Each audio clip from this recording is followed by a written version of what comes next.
In this section, we're going to talk about proof methods and strategy. So in the previous section, we kind of spent some time um, looking at types of proofs, and now we're going to still use some of those. And at the same time, we're going to kind of learn some new strategies to help us with proofs. As you can kind of tell, proofs is one of those things that goes quite a while. This isn't something small. It's a big thing. In fact, as a side note, I personally, my major, it was theoretical mathematics, which means proofs were a huge portion of my education.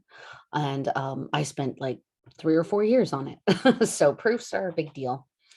Okay, let's look at one strategy, and it's called proof by cases. So it's this idea that if you have some kind of statement of this form, where we start off with a premise, and it could possibly be an or statement. So this premise, or possibly this premise, or, and we keep having these or statements. If those happen, then Q happens. But because they're or statements, only one of them have to happen.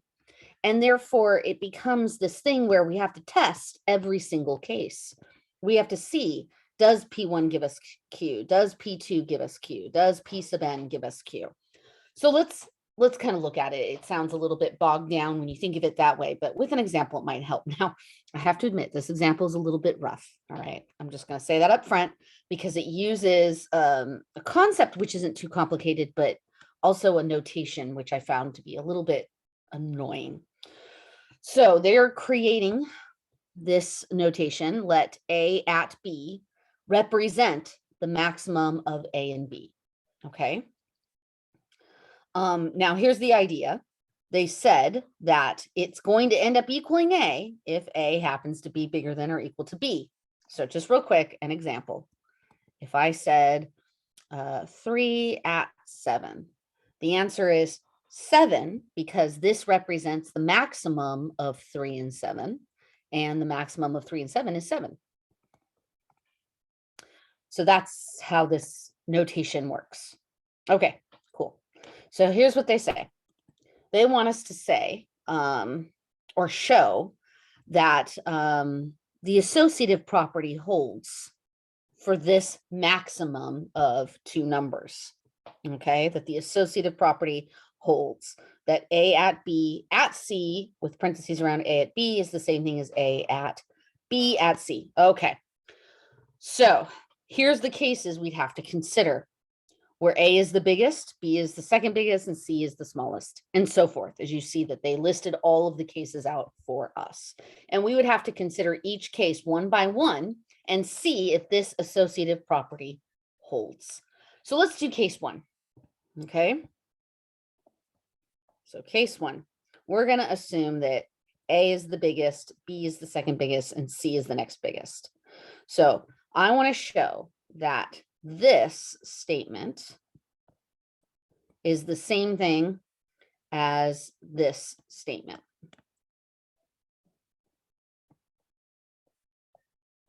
Okay, that I get the same result. That's what I want to show. Okay, so let's step through it. So since A at B, let's start with that statement. I'm going to take a second in here. Let me do it in green, just so it's a little distinctive. If I am looking at which one's the maximum between A and B, well, it's going to be A, right? Because A is the biggest number. And if I'm looking at which one's the maximum between A and C, well, it's going to be A because A is the biggest number. And if I'm looking at the maximum between B and C, it's going to be B because B is bigger than C in this case. All right. Just so we're clear, we're able to step through it because we know which number happens to be bigger. Okay, so let's do this then. So A at B is going to come out to A, which then gives me the maximum for A and C is also going to be A. Done. Okay, so this is the left-hand side. Wow, that's not how you spell left. Left-hand side. And then the second part here, we would start with the parentheses. So B, maximum, and C. So which one's bigger? B is bigger. And between A and B, A is bigger. So again, both sides of this, the left-hand side and the right-hand side, both equal A. Therefore, they're equal.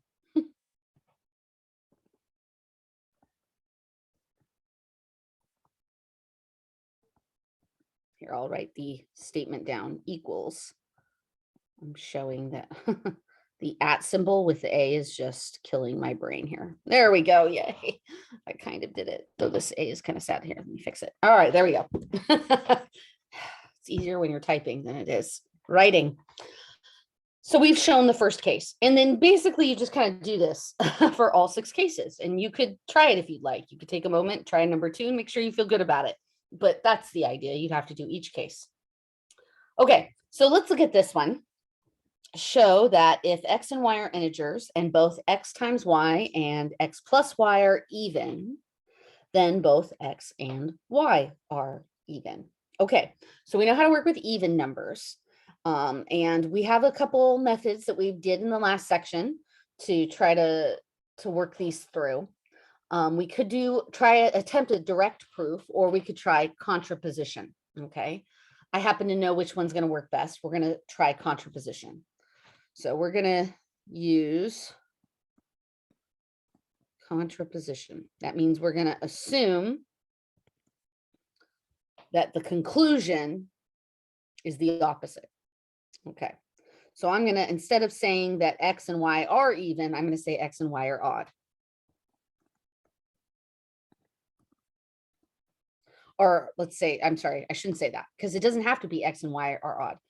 Assume x and y are not even. Sorry, this is going to be a case. It's possible that x is even and y is odd, or it's possible that y is even and x is odd, or it's possible that both of them are odd, right? We have cases. So that's why this is going to have some cases here. So assume that x and y are not even. All right, so if that's the case, let's go ahead for right now and just say, since they're not even, then one or both are odd. So let's just, for the moment, we're going to use this phrase, without loss of generality, because these are 2 random variables. I'm going to go ahead and just assume that x is the one that's odd. I'm just going to pick one of them and say, okay, so to make this work, this one is the odd one, and I'm just going to let it be x. Okay, so that means then x equals 2k plus 1 for an integer, wow, an integer k. Okay, so here's the possibility. There's 2 possibilities. It could be possible that y is not odd, that maybe y is even, and that could work. So we have one case. Y is even. If y is even, oops. Assume y equals 2, here we'll use m, for an integer m.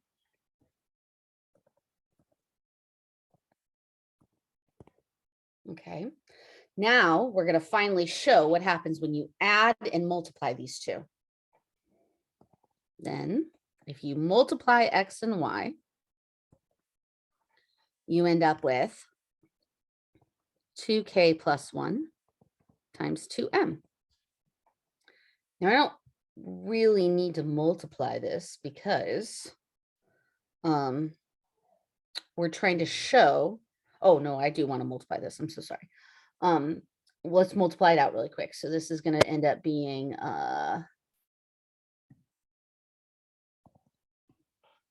no, I don't need to multiply it out. I'm sorry. I keep debating with myself. What I can do is pull the 2 out to the front. And that ends up being 2k plus 1 times m. Here, I'll put the m in. Why not? I'll distribute m, but that's what I'm left with, which means this is even. Is it okay if I don't like call it a new number? That's an even number now. If I add the two of these together, 2k plus 1 plus 2m, well, this is going to come out to an odd number, right? So here, I'm going to group these two together, those two, and pull the 2 out. 2 times k plus m, and then I still have that plus 1 there. So that means that this is odd. So when I assume that x is odd, then I end up getting that both x times y and x plus y don't come out even. And that's what I wanted. Because we're saying, according to this, the original, we're trying to prove the opposite, right? The contrapositive. So I'm sorry, contraposition. So that means when they say that they're even, we're assuming they are not even, which means that either one of them is even and the other one is odd, or maybe they're both odd. Okay. And so we've proven it. So we're done. We've proven it. Case 2. Now, unfortunately, because of space, I'm going to have to erase what I just did. I'm so sorry. Hopefully you have enough room, but case 2. In this case, we're going to assume y is odd.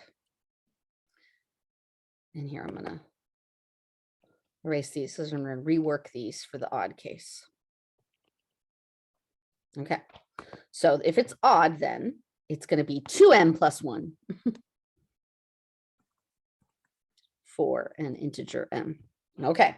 So now when I multiply these together, 2k plus 1 times 2m plus 1, let's see, that comes out to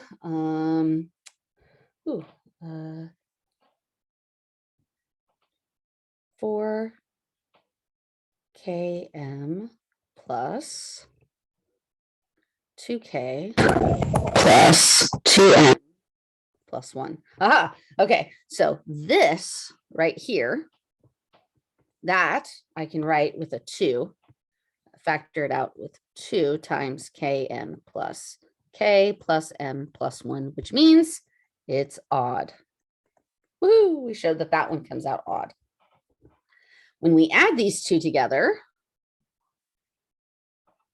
2k plus 1 plus 2m plus 1, I'm going to kind of use the top of the next page here. That's going to end up being 2k plus 2m plus 2, which I can write is 2 times k plus m plus 1, which is even. So it's in the form of even. So again, we showed that they didn't end up both coming out even. So we're done. We've done it. Now, because I used the phrase without loss of generality, which they mentioned right here in this note, we don't need to cover why, because if we did both cases, it'll come out the same. Like it'd just be the same, except we just called it y instead of x. It really is going to come out exactly the same. So we don't have to do that different case. The only two cases we had to do was to show what happens when both numbers happen to be odd or only one number happens to be odd. So my conclusion is, therefore, x, y, and x plus y are even, then x and y are even. Squeezing it in. Definitely need to give myself more space there. I'm so sorry. All right. Existence proofs.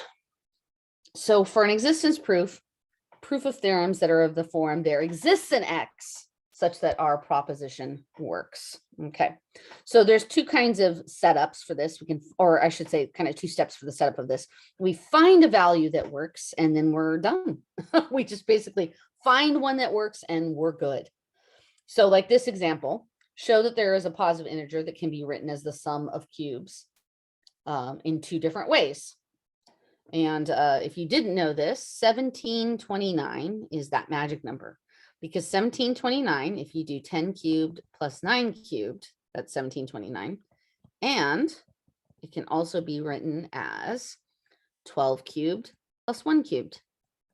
So 1729 is an example of an integer that can be written as the sum of 2 cubes in 2 different ways. So exciting. Non-constructive existence proof. So we don't find an element that makes C true, but we prove it's true using a different pathway. Or it's possible that we use a contradiction, a proof by contradiction. Okay. Let's look at an example of this. Show that there exists an irrational number x and y such that x to the y is rational. So it might be really difficult to find this, all right, to find this magical number here. So here's what we're going to do. Rather than try to find the magic number, we're going to maybe attempt a semi version of this proof. I'm going to step you through it because it does kind of take a little bit of a refined idea. So there's one magical irrational number we've talked about, and that's the square root of 2. So we know that the square root of 2 is irrational. All right. So let's look at the square root of 2 raised to the square root of 2. There's 2 possibilities. Either this is either rational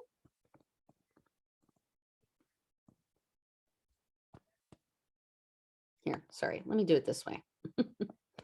2 possibilities. One possibility is it comes out rational. The other possibility is it comes out irrational.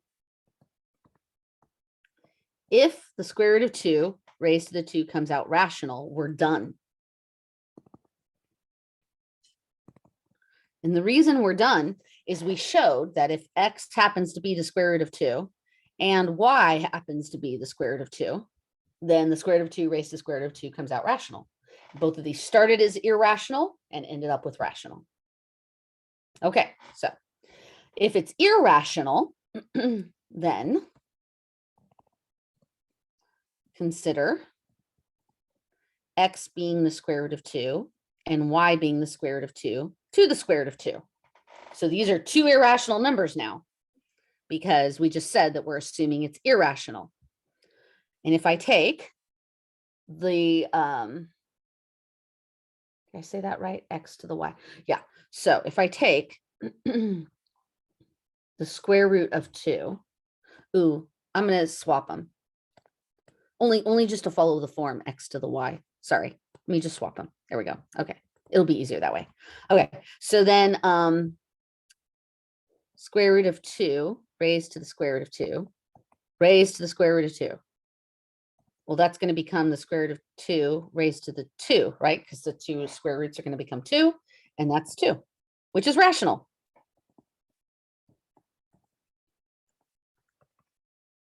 So we're done. We've shown that starting with a irrational number and creating potentially another irrational number or using the same irrational number, we still come out with a rational result. Boom, we're done. We did it.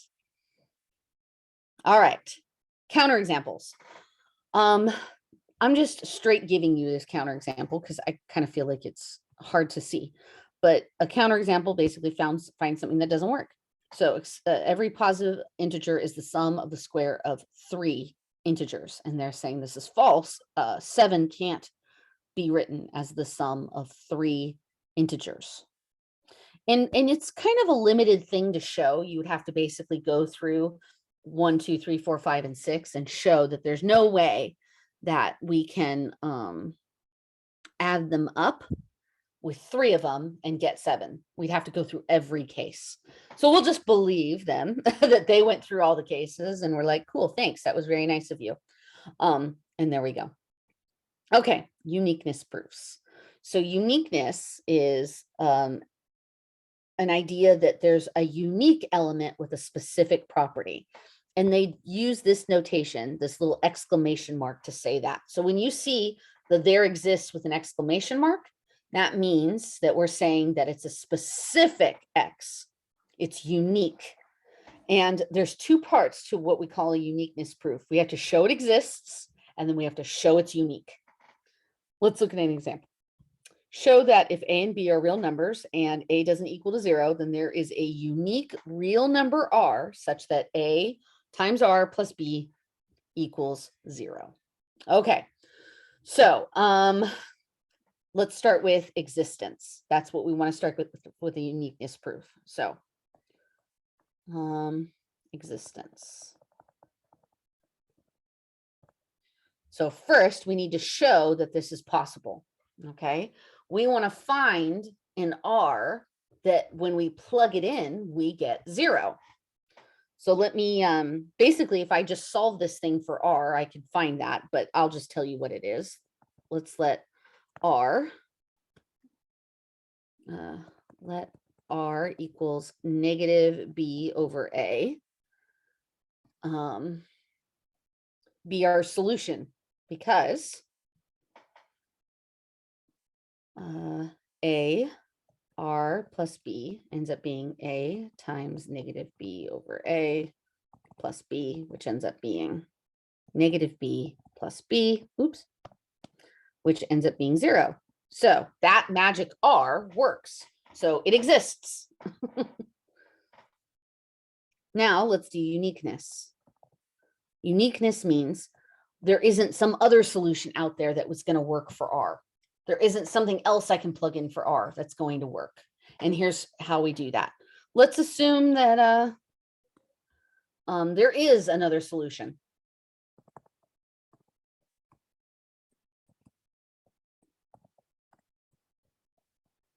Another solution called S. That means that we're saying that AS plus B equals 0. Well, if AS plus B equals 0 and AR plus B equals 0, then I can set those two things equal to each other. AS plus B equals AR plus B. Well, if that's the case, I can subtract the B's from both sides and divide by A from both sides. And S equals R. So I basically just proved that that's an absurdity. It's a contradiction, because I said it was another one and it isn't. It didn't work. So we've done it. We've shown that there's a unique and a unique value that only works, and it does in fact work. There is one that does exist. Okay. Forward versus backward reasoning. I was actually about to do this in this proof, and I stopped myself because we're going to talk about it here in just a second. It's the idea of working forward or backwards to show it. Often we have to work backwards, okay? And then we're able to show the proof. So let me give you a couple of examples of this. This one says, given two positive real numbers, x and y, their arithmetic mean is x plus y divided by 2. Their geometric mean is defined to be square root of x times y. When we compare them with distinct positive numbers, we find the arithmetic mean is always greater than the geometric mean. So can we prove this inequality is true? Okay, so to prove that this is true, what they're telling us that they want us to prove, so I'm going to kind of do what's called pre-work. And this is the backwards part. I'm going to say, okay, so here's what we're trying to get to. We're trying to say that x plus y divided by 2 is bigger than the square root of x times y. And this is assuming that x and y are not equal. Okay, not equal, not the same. That's what the distinct means. Okay, so I could square both sides, which gives me x plus y squared divided by 4 equals x times y. Let me go ahead and get rid of the fraction. So this is x plus y squared equals 4xy. Oops, I'm sorry, I dropped the inequality. Okay, cool. Then the left side, if I, oops, I just realized I put the squared in the wrong place. It should be outside. The left side, I could FOIL that.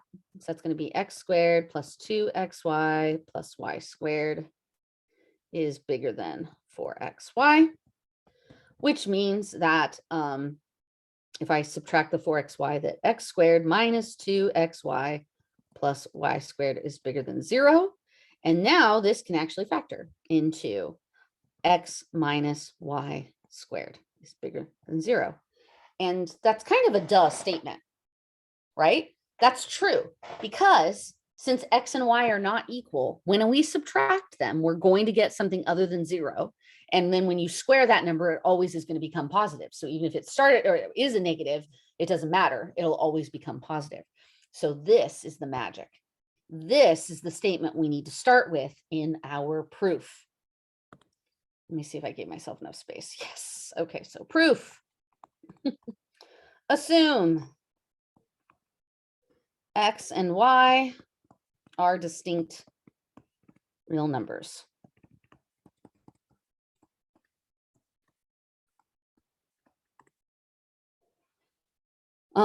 Then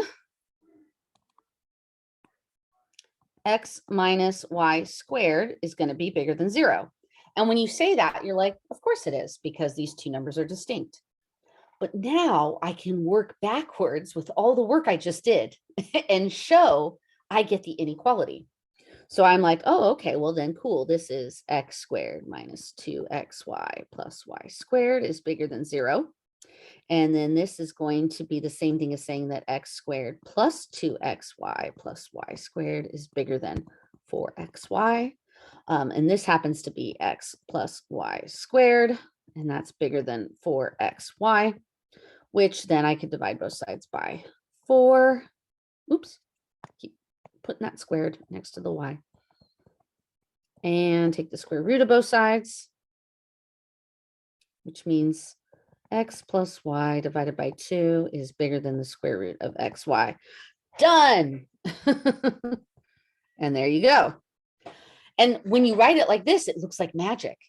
You're like, how in the world did you know you were supposed to start with this statement? Well, I worked backwards. This is the backwards part of the proof, the backwards reasoning, how we get to our proof. And often that happens with math. They show you the pretty result. They show you what's here in red, and they never show you what they did in green. But that is necessary for us to actually do the proof. Okay, they gave another example of working backwards with kind of a game. This one is, it was kind of fun to work my way through. I thought it would be fun for us to look at. We're not going to quite do it as a proof. We're going to kind of show it. Well, we'll kind of do it as a proof. It's fine. We'll just show how it works, but it's interesting. Okay, here we go. So we're going to start with the last step. So we're going to do this as backwards reasoning, period. Okay, let n be the last step of this game. Okay, so let's talk about the game. 2 people are playing. They take turns removing either 1, 2, or 3 stones, and they start with 15. And the idea is the person who removes the last stone wins the game. Show that the first person can win the game no matter what the second person does. So it's a rigged game in the sense that the first person is always going to win. So let's see. Let's start with the last step, which they call step n because we have no choice but to call it n. We don't know how many steps it's going to take. Okay, let n be the last step. So step n. Step in, and we'll call it player 1 versus player 2. Okay, so let's say player 1 can win the pile. Oops. Can win if there are 1, 2, or 3 stones left. All right, and I'm kind of abbreviating a little bit of my words just so I can fit this. So that's the last step. If player 1 is the one who's going to win, because player 1's the first player, right? They're going to win if at the last step, there's either 1, 2, or 3 stones left over. Okay, so the previous step, that's player 2. So I called it n minus 1 because it's supposed to be 1 before that. Okay, so player 2 has to leave a pile. And if they have to leave a pile, will have to leave a pile if the pile has 4 stones. So in other words, if they have 4 stones, they're going to have to leave something. Has to leave something with a magic 4 stones. So they have to have 4 stones. They could take only 1, and that leaves player 1 with 3. They could take only 2, that leaves player 1 with 2, and they could take 3, and they can't take any more than 3, and no matter what, they're left with 1 left over, and player 1 is going to win. So it has to be 4 stones left. Okay, so the step before that. Now what we're going to be starting to show is the strategy for player 1. So player 1 can leave 4 stones. Player 1 leaves 4 stones when there are either 5, 6, or 7 stones.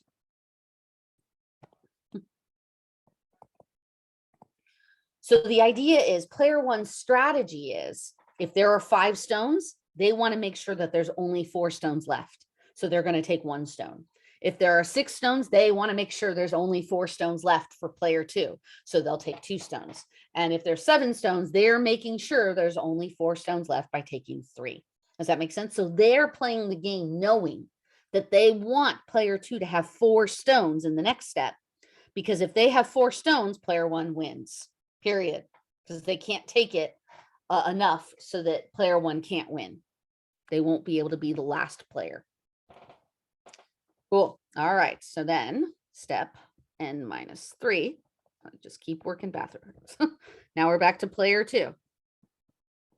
So player 2, if they're working with 5, 6, or 7 stones, that means player 2 has to leave something with 8 stones.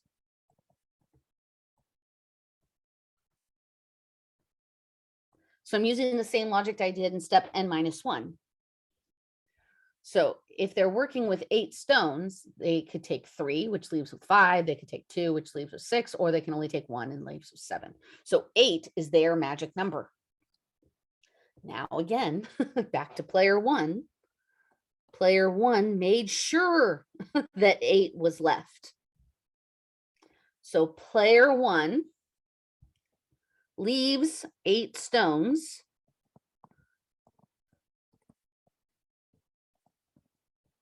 when there are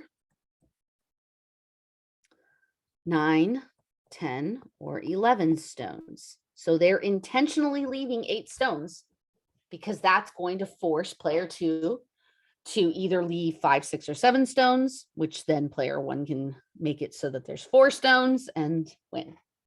All right, I hope you're starting to see the idea here. Step 5, or step n minus 5. Backwards. Player 2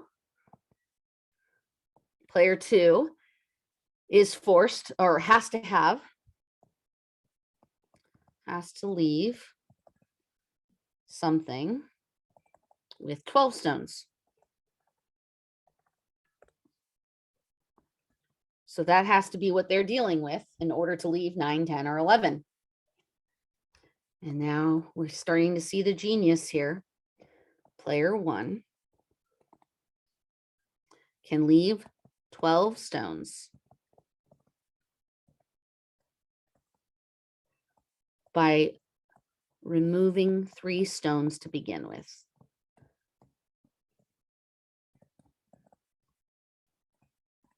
And we're done. So the strategy for player 1 is remove 3 stones, and then no matter what player 2 does, they're losing. That's it. They're done. So we did it. We worked backwards. And that's like your last line would be saying just what I said.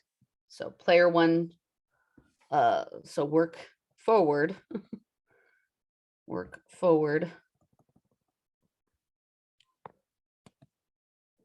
to show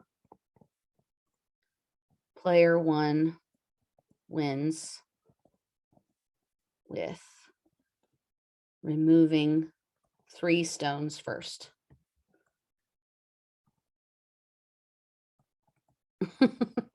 Squeezing that in. All right.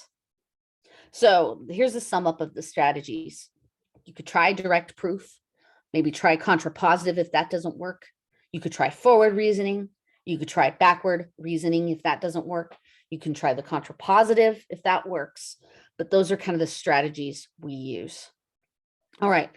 This last little bit here is an idea I actually kind of mentioned earlier, and we're going to use an example that we've even seen already. To prove theorems in this form, that for all x, P of x happens, if you assume x is arbitrary and then show that P of x is true, then you're able to use the universal generality to prove that you're done.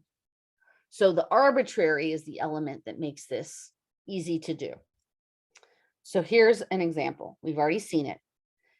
An integer x is even if and only if x squared is even. So here's how we would write this as a formal proof. So you'd first show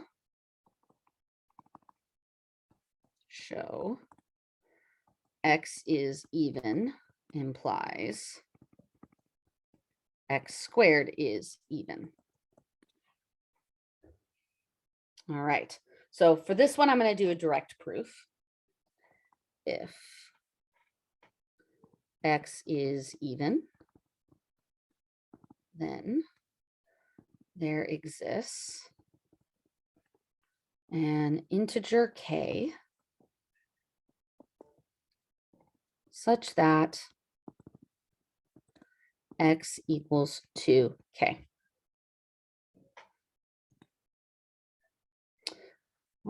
It follows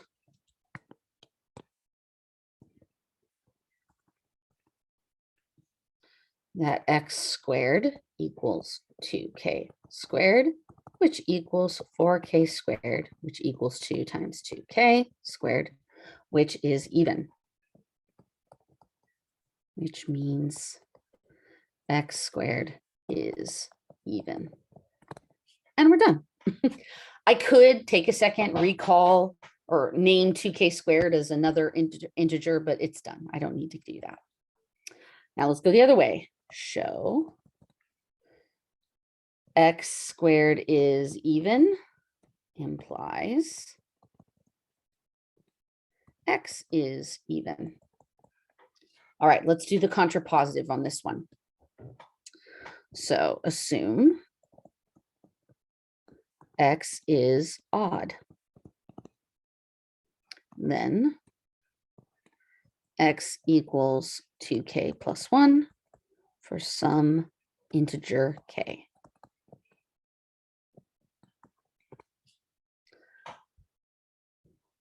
It follows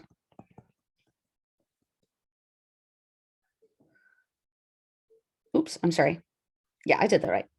It follows then that x squared equals 2k plus 1 squared, which equals 4k squared plus 2k plus, 4k plus 1, which equals 2 times 2k squared plus 2k plus 1, which means x squared is odd.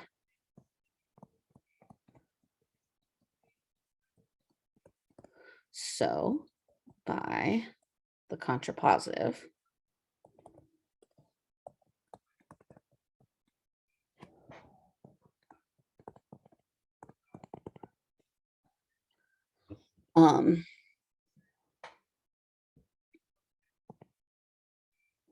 x squared is even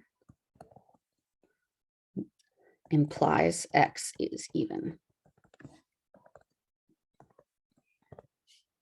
And since x was arbitrary,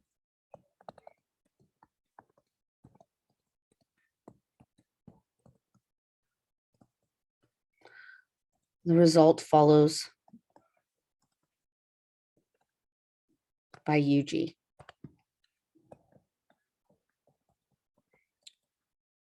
Universal generalization, because we said it was arbitrary to begin with. So now we have shown that my conclusion is X is even. Oops. X is even if and only if X squared is even. And we've proven it.